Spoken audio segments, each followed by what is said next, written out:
Switching gears this afternoon, St. Petersburg prides itself on being a green city.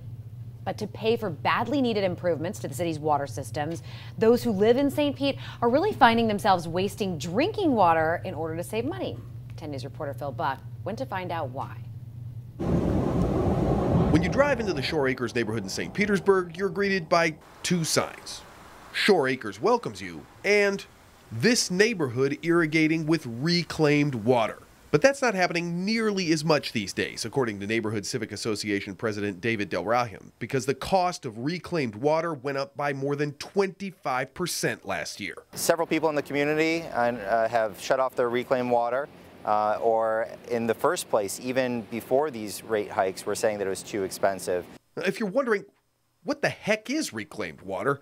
Well, it's basically wastewater that's been converted for certain types of reuse. You don't want to drink it, but it's totally fine for watering your lawn. So why the huge rate hike? Well, it's because that reclaimed water isn't available to everyone in the city, so it's partly a fairness issue. Oh, and there's also that $300 million wastewater improvement project the city needs to pay for. Is this a viable program moving forward? Or is the reclaimed water? Because we see people who have access to the reclaimed water, but they're choosing to water their lawns with potable water because it's cheaper. I guess if you use a small amount of potable water to irrigate your lawn, it probably is cheaper than reclaimed. Our review of the system is intended to look at fairness, not prosperous versus not prosperous, rich versus poor, entitled versus not entitled. That's not what it's about. So Charlie Gerdes, he's been on the city council 7 years. He was really knowledgeable about this issue. For instance, he told me St. Pete was the first city in the entire United States to use reclaimed water for residential irrigation. But what he said made sense. This isn't so much about taxing people who want to choose to be environmentally friendly, more than it is a fairness issue about not charging people who don't even have access to this reclaimed water in the first place. Okay, so say I live in St. Pete. I want to water my lawn with reclaimed water. What do I do?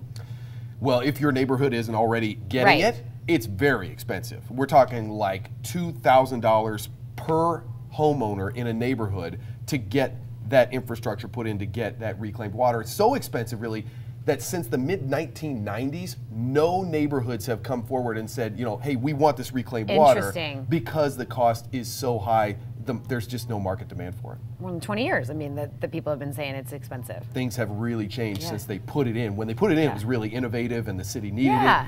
Things have come a long way. All right, Phil, thank you so much. And if you want to tell City Council what you think, oh, you can tell them, that's for sure.